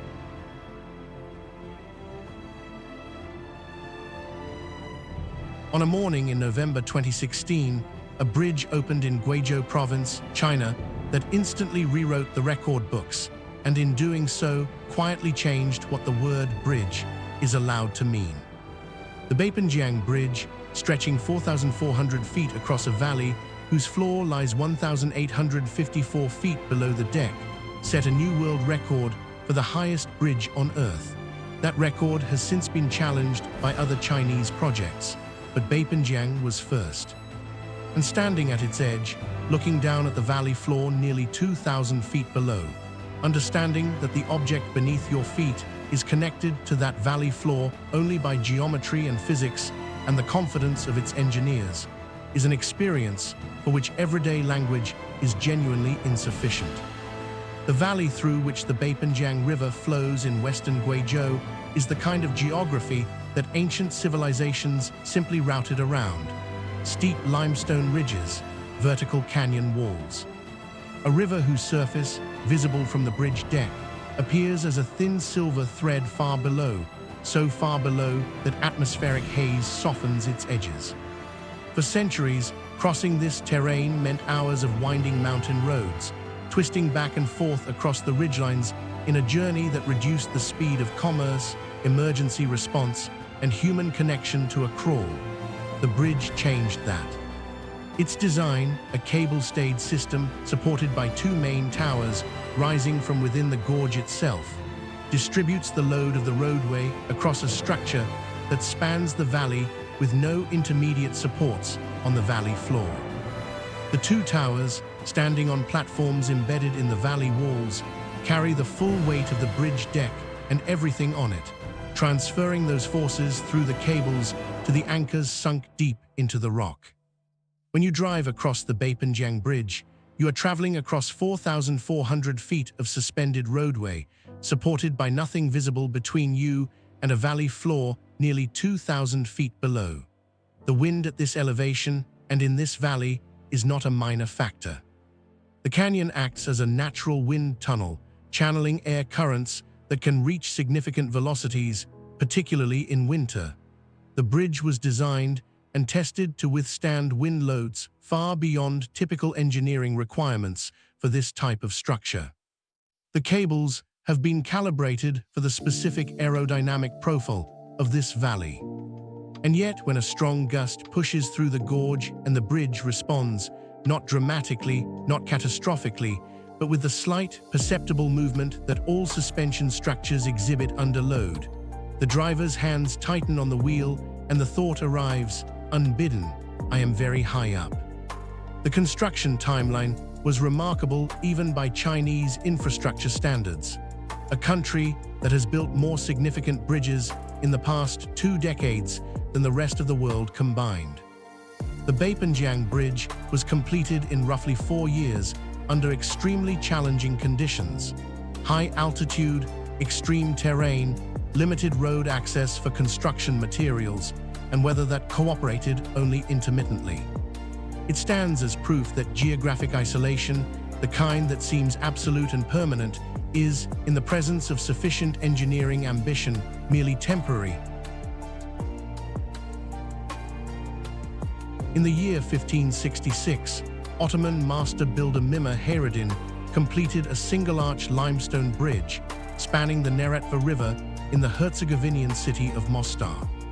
The bridge was 29 meters wide and rose approximately 21 meters above the river surface, the highest arch bridge in the world at the time of its construction.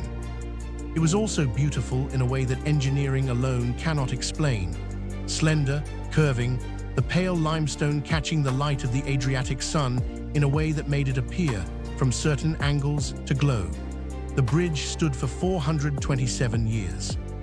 Then, on November 9, 1993, during the Bosnian War, Croatian forces shelled the starry most, the old bridge, until it collapsed into the river below. The deliberate destruction of a 427-year-old bridge was not accidental collateral damage. It was a targeted act, a statement. The bridge had connected the Muslim and Christian communities of Mostar for 4.5 centuries, and its destruction was intended to communicate that the connection was over. The bridge was rebuilt. Using the same type of limestone, Tenelija, quarried from the same area as the original, and using many of the same traditional construction methods documented in historical records, a reconstructed Stari most opened on July 23, 2004. In 2005, it was designated a UNESCO World Heritage Site. The reconstruction is not the original bridge, but it carries the original's form, its dimensions, its visual presence, and its meaning with a fidelity that the UNESCO committee found sufficient to recognize it as a continuation of the cultural heritage it represents. Crossing the Stari Most is a physical experience that the reconstruction preserves intact. The bridge surface is smooth, slightly curved limestone, polished by centuries of footsteps to a near-mirror finish that becomes genuinely treacherous in wet weather. The slight side walls are low enough that a stumble on the curved, slippery surface would require minimal additional momentum to carry someone over the edge and into the Neretva below. This is not a theoretical risk. Visitors have slipped on the Stari Most.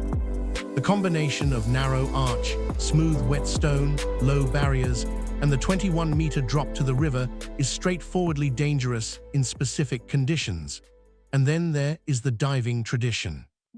For more than 400 years, young men of Mostar have demonstrated courage and concluded courtship negotiations by jumping from the crown of the Stari Most arch into the Neretva below.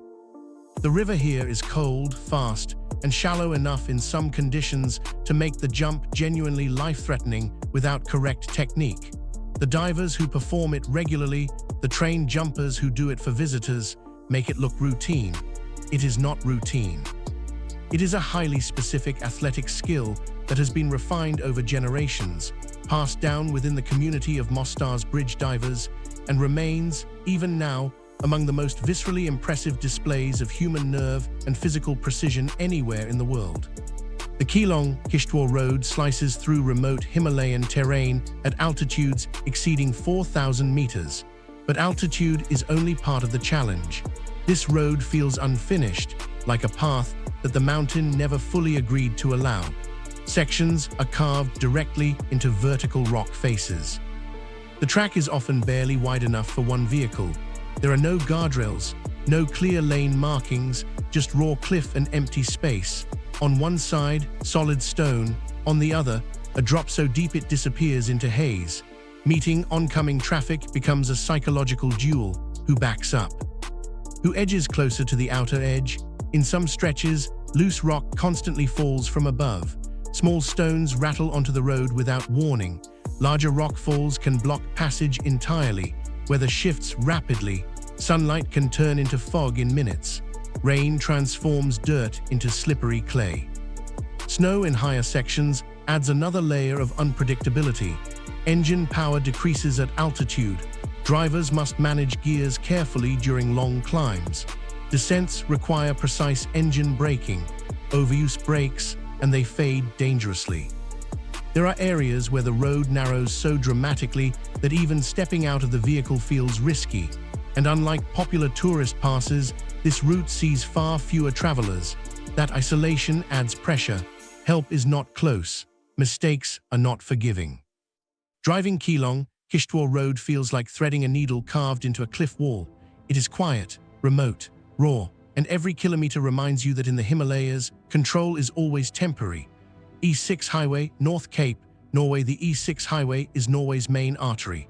But as you drive further north toward the North Cape, civilization begins to thin and nature takes over. This is Arctic territory.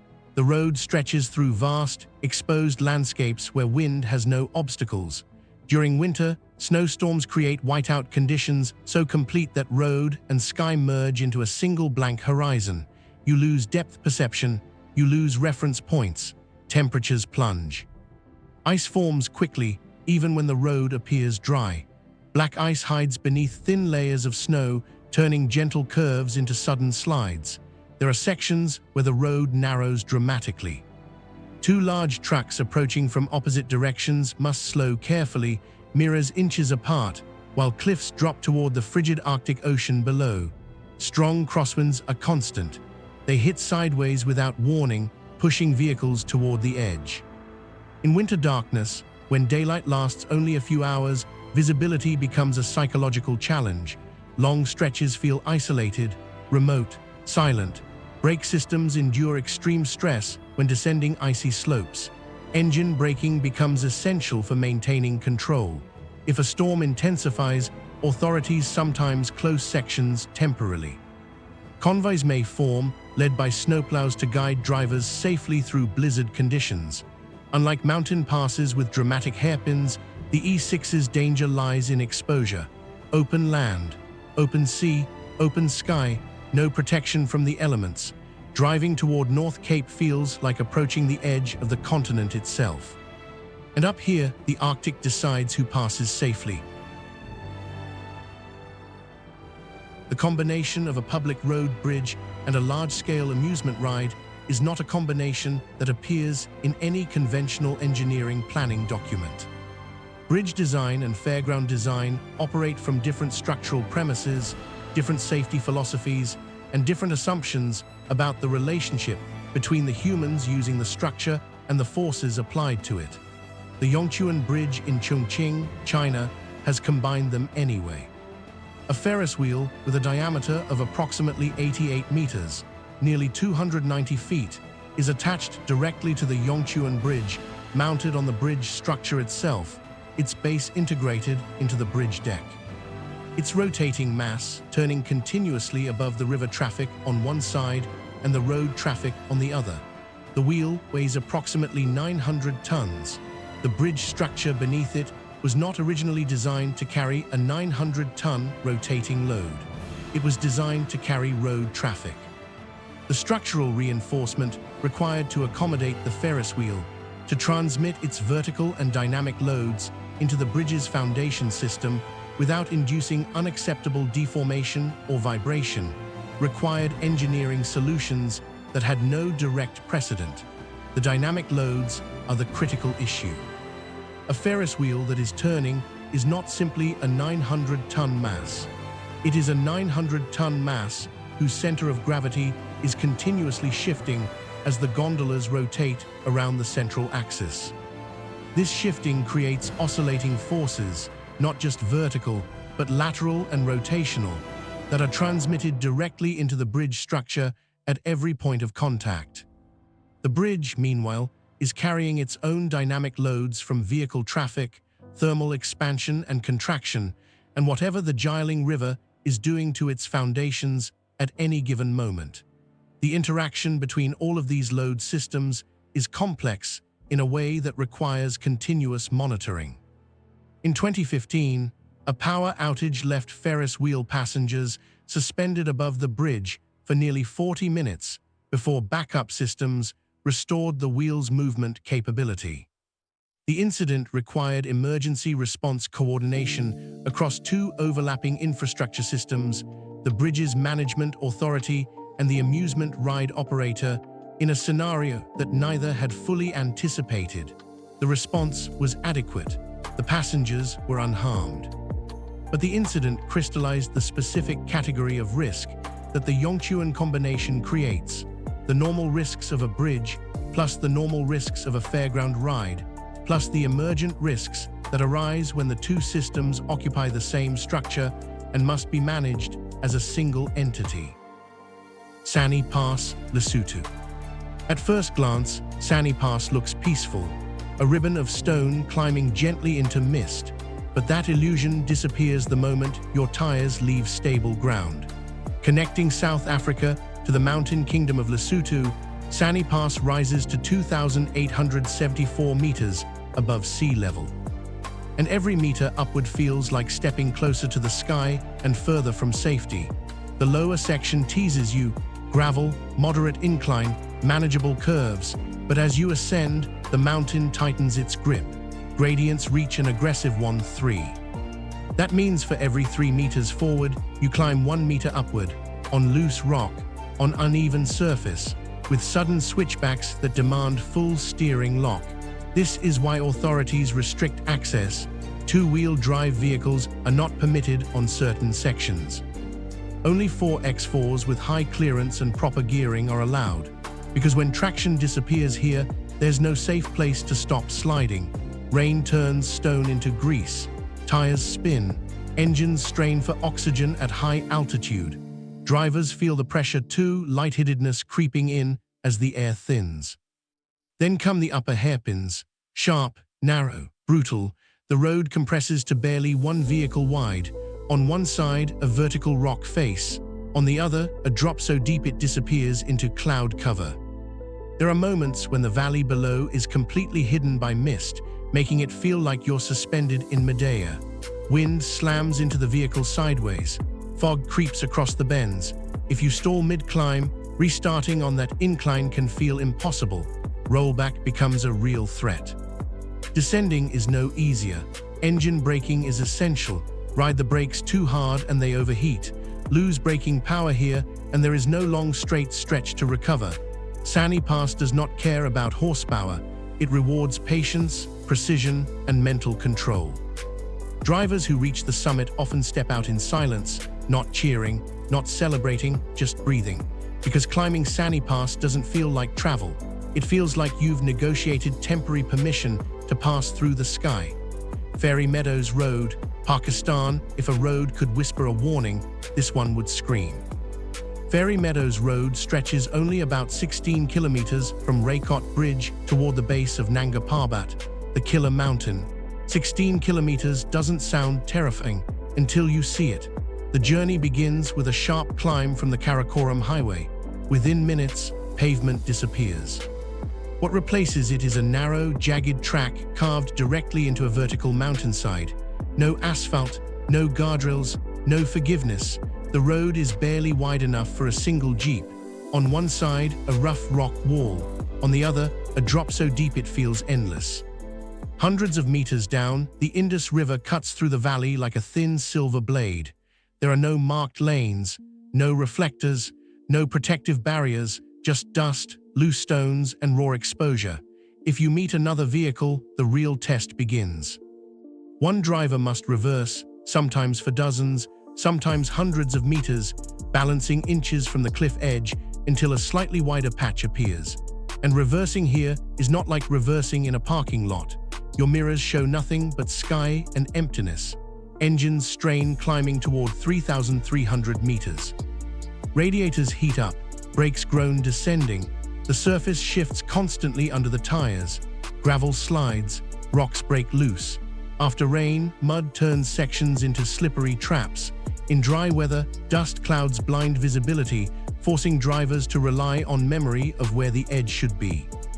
There are moments when the road narrows so much that even breathing feels risky.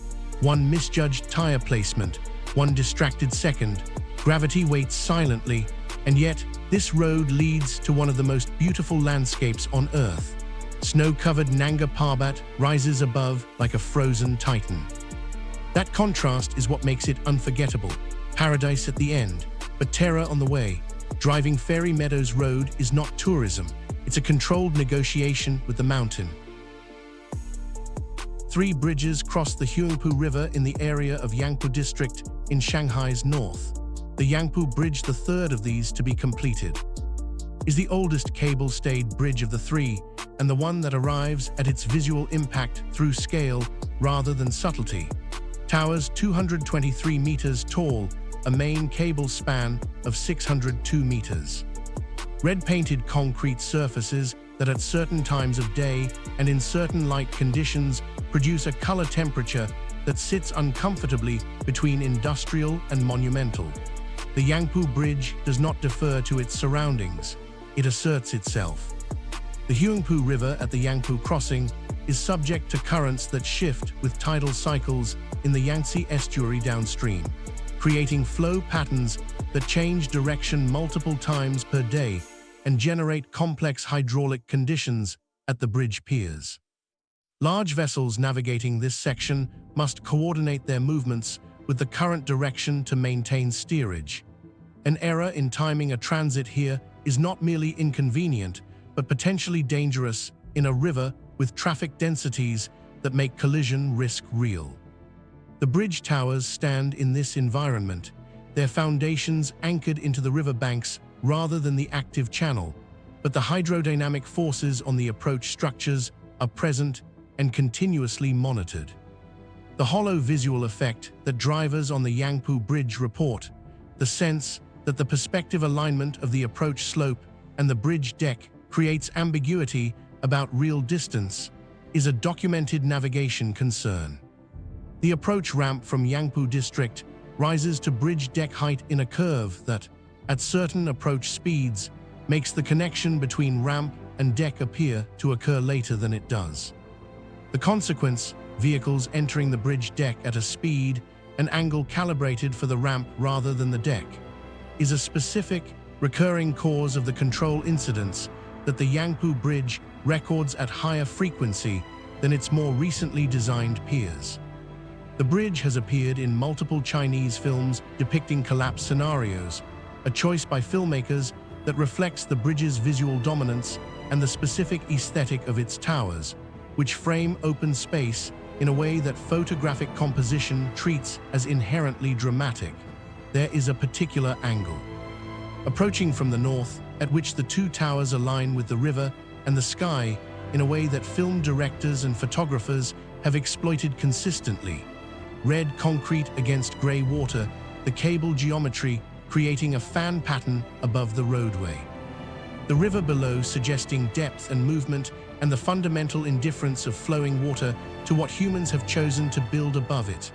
Route 500, Newfoundland and Labrador, Canada. On a map, it looks harmless. Route 500 in Newfoundland and Labrador stretches through vast forests and isolated terrain. It's long, remote, and deceptively calm, but remoteness creates its own kind of danger. This highway cuts through wildlife territory. Moose collisions here are not rare incidents, they are a serious threat. Adult moose can weigh over 500 kilograms, and their height means impact often shatters windshields directly at driver level. Now imagine driving at night. Street lighting is minimal across long stretches. Fog rolls in from coastal areas. In winter, snowstorms arrive suddenly. Black ice forms silently across the asphalt. There are sections where fuel stations are dozens of kilometers apart. Cellular service drops without warning. If a vehicle breaks down in freezing temperatures, help may not come quickly. Temperatures can plunge far below zero. Engines struggle to start. Batteries fail. Tires harden in extreme cold, reducing grip.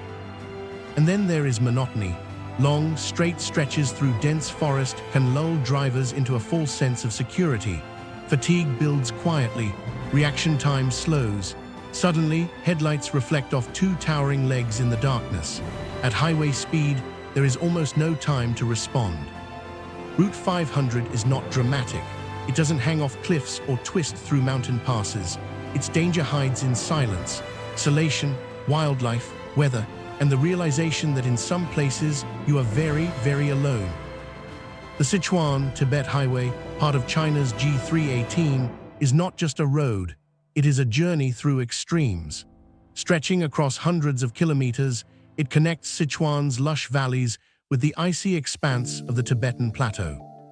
From verdant lowlands to mountains that scrape the sky, it is a lifeline for millions, yet it is also one of the deadliest highways in the world. Every curve, every cliff, every patch of gravel carries a warning. Here, nature dictates the rules, and one slip could be your last. At lower elevations, the highway meanders through rivers, forests, and steep hillsides. But as you ascend, the landscape grows harsher.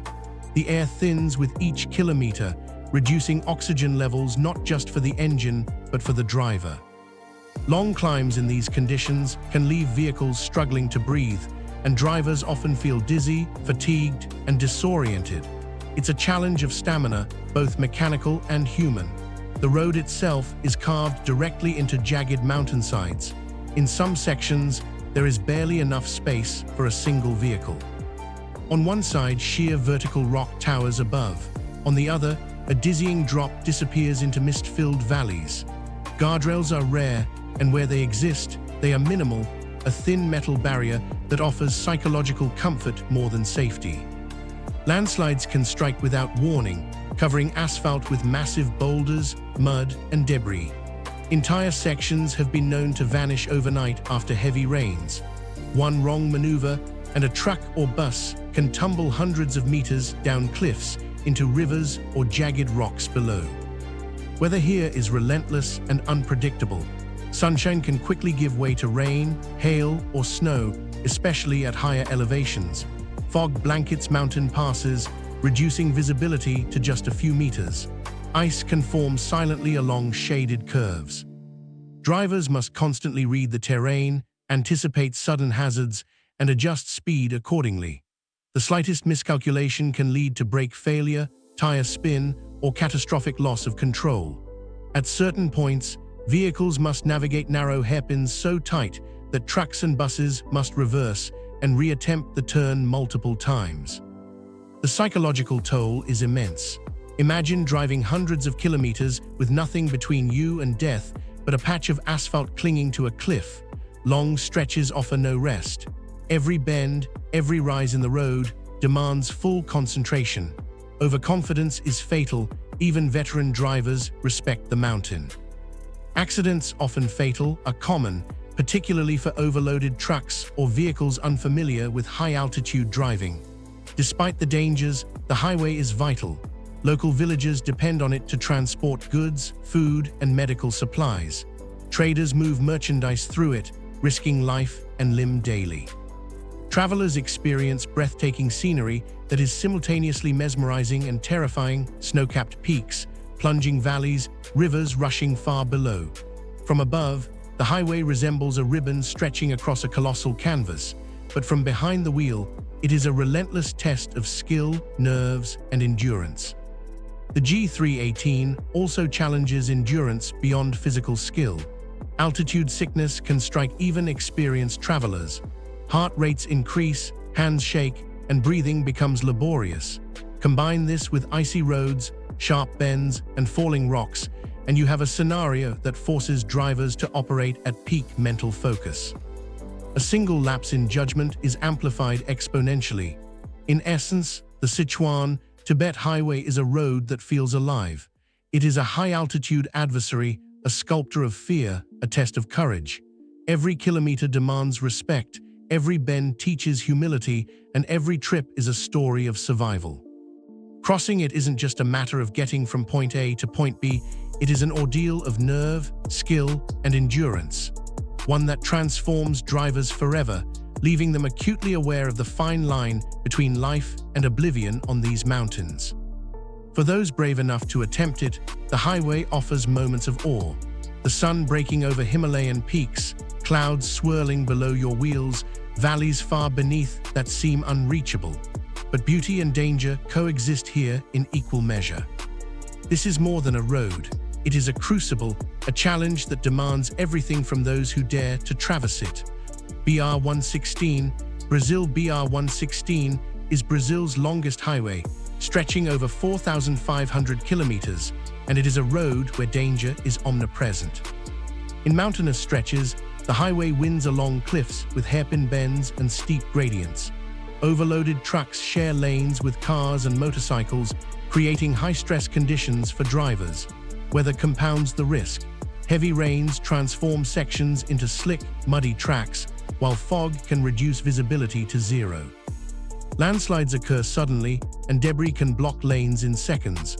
Drivers must constantly anticipate hazards, brake carefully, and maintain control on uneven terrain. Traffic density is another challenge. Large container trucks, buses, and cars all share the same asphalt, often moving at different speeds. One miscalculation can trigger chain reaction collisions. Accidents are common, and survival depends as much on caution as on luck. BR-116 isn't a road for the faint-hearted. Every kilometer is a test of nerves and reflexes, where one wrong decision can lead to catastrophic consequences. Yet for those who traverse it daily, it is essential, a lifeline connecting communities, cities, and industries across Brazil. Here, skill meets risk at every bend, and every journey demands full attention.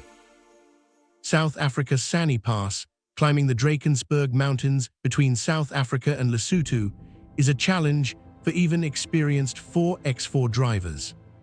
Only high-clearance vehicles are allowed because gradients can exceed 1.3 in some sections, while loose rocks and mud add to the hazard. The narrow road often forces vehicles to reverse when encountering oncoming traffic, sometimes for hundreds of meters along cliff edges with sheer drops below. Rain transforms it into a slippery obstacle course, while fog obscures visibility, leaving drivers with nothing but intuition and skill. Every curve demands focus, every descent precision. A single mistake can send a vehicle sliding backward into disaster. Sani Pass is a high-stakes test of nerves, endurance, and mastery over vehicle in some of the most remote, unforgiving terrain on Earth. Transfiguration Highway, Transalpina, Romania. The Transalpina Highway stretches across Romania's Carpathians, winding along steep mountainsides with continuous hairpins. Viewed from above, it resembles a ribbon of silk, but behind the wheel, it is a relentless test of nerves. Weather is unpredictable. Sunshine at the base can turn into fog, wind, or summer snow near the summit. Guardrails are minimal, and curves are tight, demanding constant attention. Livestock can appear suddenly, forcing abrupt braking. Every kilometer is a high-stakes game of focus, skill, and endurance. The Transalpina combines beauty and danger, where one misjudgment can result in disaster. It is a road that demands respect and rewards vigilance. Canning Stock Route, Australia. The Canning Stock Route is a remote, unforgiving stretch of desert spanning over 1,800 km. Corrugated dirt, massive sand dunes, and rocky terrain make it one of the most grueling routes on Earth. Fuel and water are scarce, and breakdowns can leave travelers stranded for days. Every dune, rock, and sand patch is a potential trap. Vehicles must be equipped for extreme heat and unpredictable conditions. Isolation amplifies danger, help may be far away. Navigation, endurance, and skill are paramount. The stock route is a relentless test of preparation, courage, and survival instincts, stretching the limits of human determination in one of the harshest landscapes on the planet. Stelvio Pass, Italy. The Stelvio Pass, high in the Italian Alps, is a road that redefines the word hairpin. With 48 numbered stone curves on the northern side alone, the pass snakes up to 2,757 meters in altitude, twisting relentlessly around the mountain as if testing the limits of human skill. From above, it resembles a coiled serpent. From behind the wheel, it is a continuous, dizzying battle. Each tight curve demands precise steering, careful braking, and attention to the gradient. Vehicles often scrape their undercarriage on sharp bends, and trucks must sometimes reverse to navigate the tightest corners. Weather amplifies the danger. Snow can appear suddenly even in late spring, rain makes the asphalt slick, and fog can reduce visibility to near zero. Accidents are frequent, some fatal, leaving clear evidence of the pass's perils. Drivers must master engine braking and anticipate every incline and turn. Despite the risks, Stelvio Pass is legendary for its breathtaking views. Glaciers, valleys, and alpine peaks unfold with every bend, but beauty comes at a price. One small error in judgment can send a car tumbling down steep cliffs, turning the journey into a literal nightmare. Stelvio is not just a road, it is a test of nerve, precision, and endurance. Every driver who takes it on knows the adrenaline, respect, and awe it demands. This pass is a high-altitude ballet of metal, gravity, and human courage. Rohtang Pass, India. Rohtang Pass, at roughly 3,978 meters above sea level, connects Manali to the Lahaul-Spiti region and is notorious for accidents and harsh conditions. The road winds through hundreds of hairpin bends, many so narrow that two vehicles cannot pass simultaneously, and a sheer cliff drops into nothingness beside every turn. Weather is a constant adversary. Heavy snowfall, landslides, and sudden rain transform the road into mud or ice. Vehicles struggle for traction, and overconfidence is often punished with loss of control. Traffic congestion has worsened in recent years, creating hours-long jams where vehicles inch forward along narrow, dangerous stretches. Psychologically, Rotang tests nerve and focus. Drivers must anticipate slides, reverse carefully around blind bends, and manage brakes and gears under extreme stress. Despite its beauty, snow-capped peaks, glacial rivers, and alpine valleys, the pass commands respect and caution. Rotang Pass is a trial of skill, endurance, and courage. One lapse can be fatal, and every journey demands maximum attention. For drivers, it is a combination of awe and anxiety, where natural beauty and mortal danger coexist in every bend.